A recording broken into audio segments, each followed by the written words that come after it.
fit in space. I mean, it just was strange. Yes. And he is a seasoned utility worker who we hired and was working for Charlotte County. And the reason he came here is because of the commute. He lives in North Fort Myers, and it was really location that brought him to us. Go ahead. Okay, Continue. thank you. Let us know when you're finished. How about that? All right, thank you. How come, I thought there were a couple of full-timers, or in our budget, there was a full-time person at the pool in our budget. Well, the budget that we set up, that position was full-time, but Right. that full-time position has been transferred to a part-time, and everyone at the pool is now a part-time employee. And one of the reasons we did that too is we basically spent a fair amount of money automating all the chemical control systems for that. We just rewired the heaters and pumps up there to be more efficient. And when we're doing the pool deck on December 4th, we'll be installing that automated equipment that could be controlled from a cell phone, and we can keep track on it. So we don't need that person there that's always with the chemicals or having to train them, because they're basically pool attendants. And I think that's asking a little much for them. We also bought a robotic vacuum cleaner that was installed that is now cleaning the pool at night, so they aren't cleaning it during the day when the patrons are there. It's being pulled out of the pool in the morning. So we're trying to automate as much of that work, especially involving the chemicals and refilling the chemical tanks and the sulfuric acid and the chlorine, and having our either maintenance person or utilities people do that job. With the, oh, go ahead. I'm sorry. That's I okay. apologize. Okay. Archer, I didn't mean to interrupt you. Mr. Dot, No, I have nothing right now. I had a question on the moving the part-time pool, all the attendants being part-time. We've got a Parks and Recreation lead, so I'm assuming that he's really, part of his job is being the pool manager. Scheduling, staffing, equipment, yes. Okay. I just wanted to clear that up. Mr. Banks? Yeah, so I have a couple things. I think I spoke a couple board meetings ago about the need to have a continuity plan. And what I am looking at here is where that, looking at the continuity plan, that first layer of let's say our leadership is absolutely critical, and we've had Kenny in that leadership position for a while, and I think Kenny does a great job, and I think in his in his area, I think we've got that covered. Public Works continues to be a gap. I think we need to get maybe a little creative on that. Either it's something that we split out, or we may need to look at maybe trying to find a firm or someone that can go out and an agency or someone that can go out and help us find that person. Because with all the amount of money, if you were to take these lanes and put a dollar amount to them, when you look at the public works and like stormwater lakes, that's millions of dollars that we spend annually, and we don't have a senior leader overseeing that. To me, if you were to put a cost benefit to any of these roles, having that one vacant puts us at significant risk. So I either think we need to look and either split that public works out, and I think even though you've been looking for, even though it says public works, I think you've been really looking for someone with that specific background in stormwater, or what is it, someone that's got lakes and ponds, type background. If we've gone 7-8 months, then I think, the loss of productivity or even wasting costs would probably warrant us to spend $5 or $10 grand to have a company help us go out and a contingent firm or something to be able to find someone.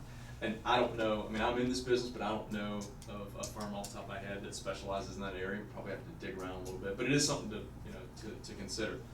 The other piece is, I think there is a gap now between Chris and the operations side. I think we had our management company, you had the district manager, and then you had this operations role, and I think we all kind of agreed that operations role was always too big for one person, and we split that out. And that was kind of the driving force between taking utilities, public works, and the business manager, and taking that ops role and splitting it out, so we've got a better span of control. But with the business manager, and this is what I'd like to, spend some time with Frank, and I've just been busy.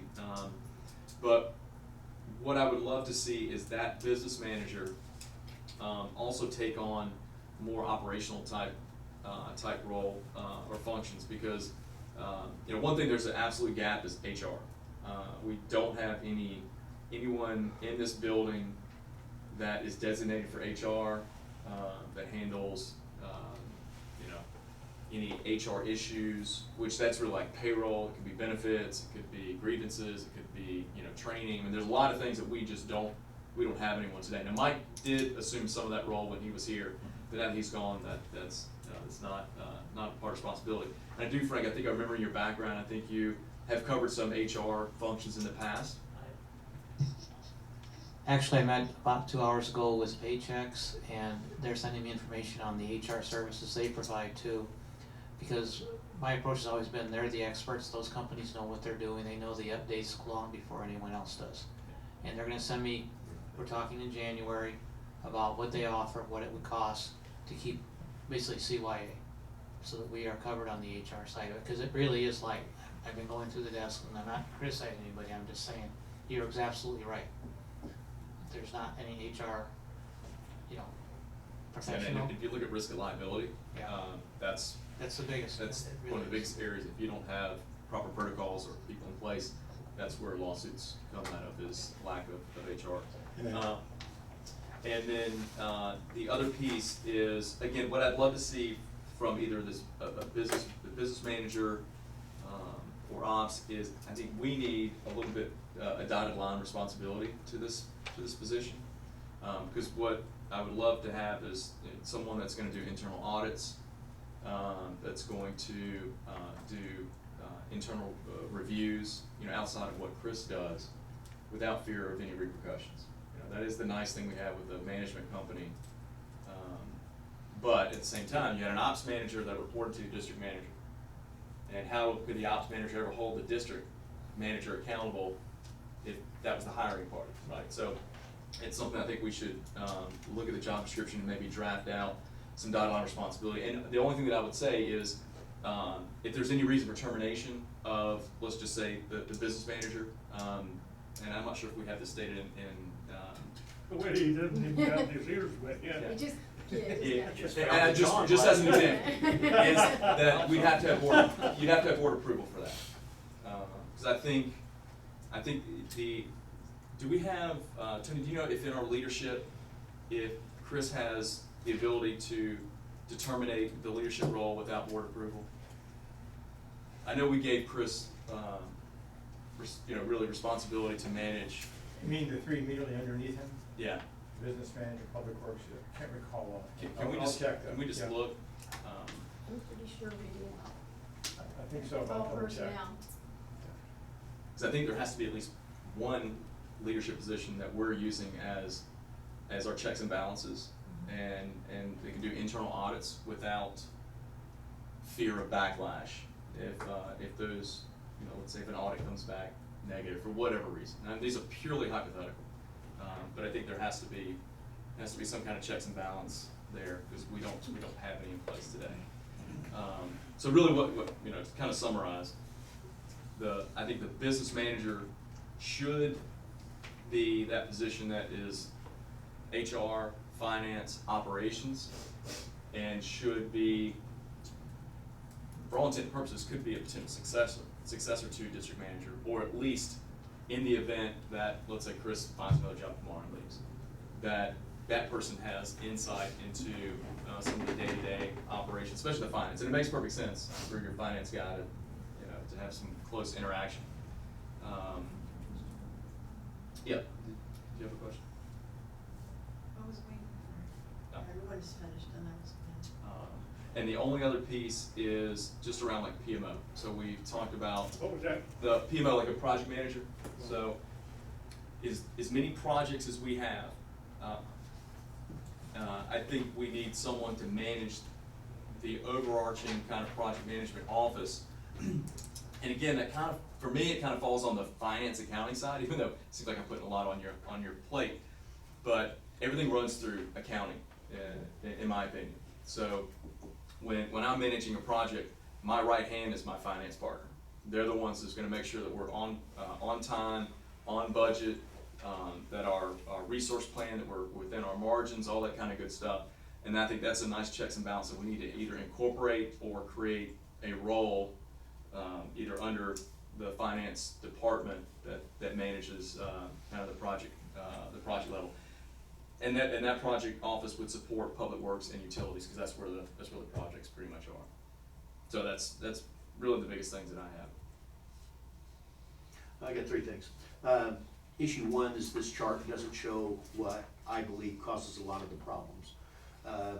You don't have, pointing at you, Chris, arrows coming from three places that don't help your day along.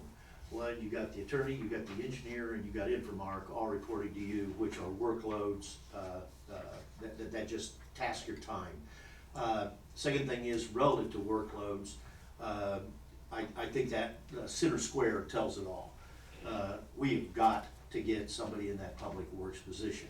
If nothing else, to alleviate some of the workload, you cannot do all of this. There ain't no way in hell you can't do it. Just too much stuff going on here.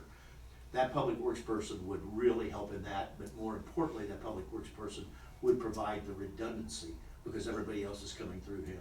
So I think, and I'm agreeing with you, I don't know which headhunter you go to, but somehow, some way, we've got to fill that public works position. We can't continue to go on this way. There's not enough hours in the day for you to do all that stuff. Yeah, you're right, because you do have a huge amount of bureaucratic paperwork anytime you get involved with the SRF. I know. And a huge amount of time dealing with neighbors, because the engineers can engineer it, but the boots on the ground, dealing with the people out there, it's time consuming. Well, we know, you take those two wing positions, Kenny and Frank, we're just luckier in the dickens when we got what we got right there, kind of holding down the flank. But up the middle, we're vulnerable as hell. And that's where the majority of our spend is. And we gotta get something in there, so, I agree with Doug.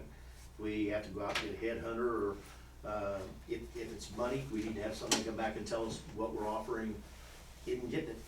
Well, we'll do both. We'll contact the headhunter, look at the salary range, and I'll come back, and we'll also put our advertisements back out in the professional journals, because a lot of them are free, like FASD, and Florida Stormwater Association doesn't charge for that service either, so.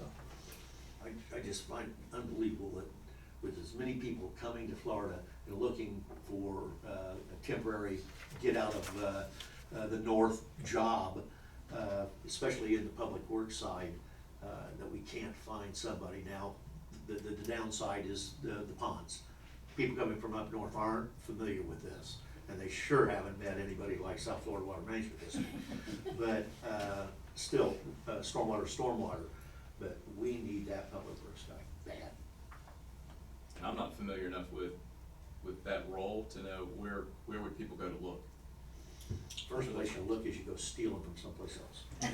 Public Works Journal professionals, the professional journals are a good place to start advertising. We have contacts into all of those, so like I said, we'll re-advertise it. And Mr. Tinkle, you're right, people from coming up north, but a lot of times those people are getting snapped up by Orlando Utilities Commission and Flagler County and some of those other places. They go up there driving that traffic once they won't. You mess up there. Mrs. Flaherty? Did you want to go ahead of me? No, I'll wait. Okay. I was referring back to Mr. Banks. Okay. We're the HR person. We could even look into Infomax, and our Infomark, yeah. Because I'm sure they have one too, and that would be like outside of this office, so there, it would be more neutral. Yeah, I mean, the best solution, I think, is you bring in an office manager that handles the day-to-day office interaction, someone that has, either a generalist background or has been in another office environment that understands HR.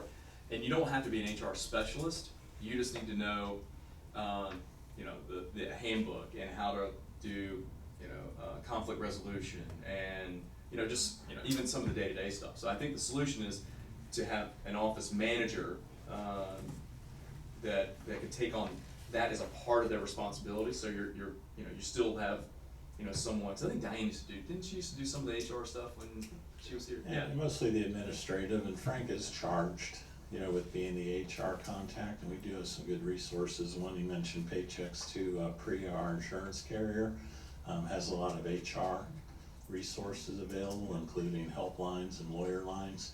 And also, we don't make any HR decisions like on firing or discipline or that without running it through our council. Yeah, but see, there's day-to-day stuff that, I mean, and now honestly, Frank at his level Right. shouldn't be handling, you know, day-to-day HR things. I mean, we should have, you know, another person doing that, cause I'd like to expand Frank's responsibility to more finance and, you know, project oversight and operations and really be more entrenched with you, as opposed to some of the, you know, maintaining the employee handbook or, you know, and fielding employee issues or, you know, whatever, training. That was my point there. Mrs. Flaherty? I finished, that was the other question. I had a question on, I'm looking at this staffing plan versus this staffing plan, and I noticed that in the one, you had, the billing manager and the billing specialist and the administrative assistant underneath the business manager, but in this one, you've got it underneath the utilities manager. And typically, they're working side by side. The utility billing manager is also issuing a lot of work orders and interacting with the staff on the customer service side of those work orders. And 90% of their work, you know, involves working with the utility staff, so that's why I moved Okay. that over next to utilities. I just wanted to make sure I understood that. And that's the same way with a lot of the work, like when you're getting involved with doing some of the pool work, or if you wanna call it, parks and recreation work, sidewalk panels we're doing. On your utility side with the skilled workers and hiring people like that, it's not like we have departments set up and that's all they do.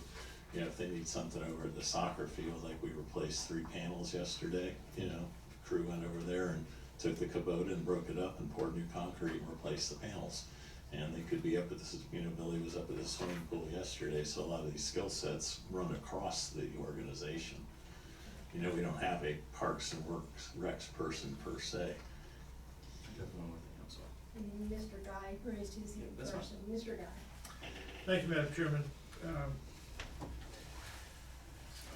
It really does me good to hear these kind of comments from fellow board members.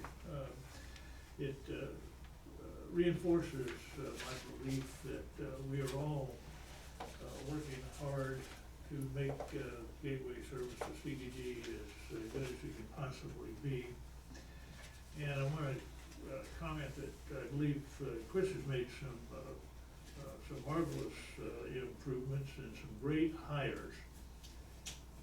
On the other hand, we have not given him the support that I think he deserves, especially when it comes to the budget, it comes to budget time, when we are always picking at whether it's gonna be a 3% increase or less. And I think that when the rubber hits the road, if you need folks to fill the public works manager's job, it's gonna be a combination of salary and benefits that will make the day. And I would urge that Chris and Margaret work together and try and make as much flexibility as possible in the offering salaries for these positions, so that we get folks on board, and that Chris knows he's got some maneuvering room on the offering side, when he finds somebody that he likes. That make sense? It does, thank you. Thank you. I could not agree with you more. I mean, sometimes an increase of 20,000 in someone's salary can be paid back in hundreds of thousands in either cost saves or, efficiencies or, oversight. I mean, those types of things, especially in some of these top positions. And a great example is Mike Lee. I mean, Mike, as far as I could tell, was doing a fantastic job. We were expanding his responsibilities, and then he gets a 30% increase to go over to the Cape with better benefits, and we can't compete with that.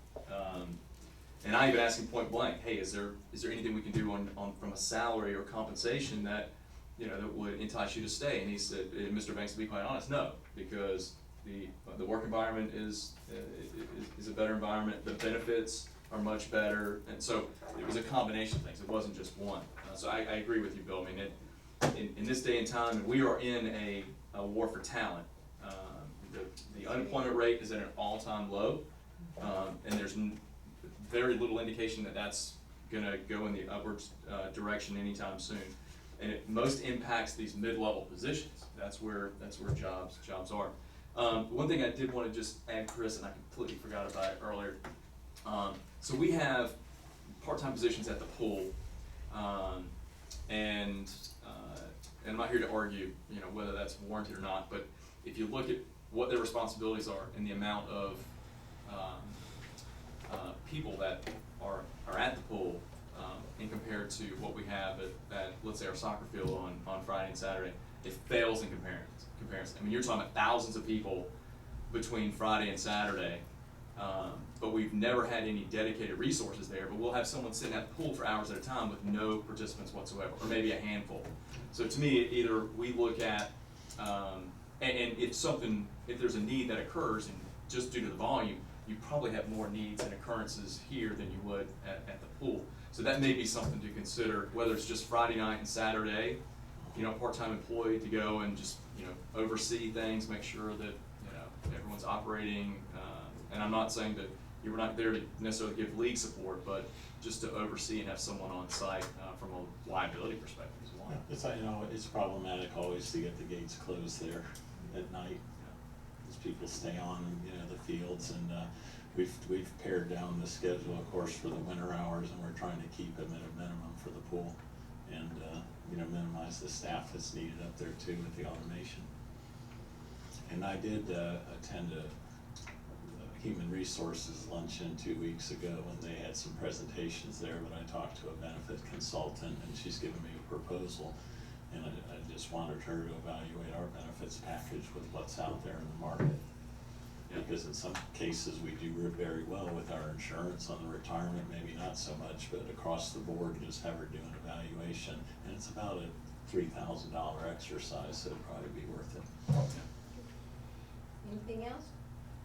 All right, we will. Madam Chair, may I just have a question for clarification, or just thought? Part of the board discussion, you mentioned about the various roles of the various parties here. Perhaps it might be helpful to the board to have a description of each of these positions. I don't know if there is one. Is there not, in addition to the flow I chart? think there is. We have one. We I think also we've have renamed them though, or not, every time, or?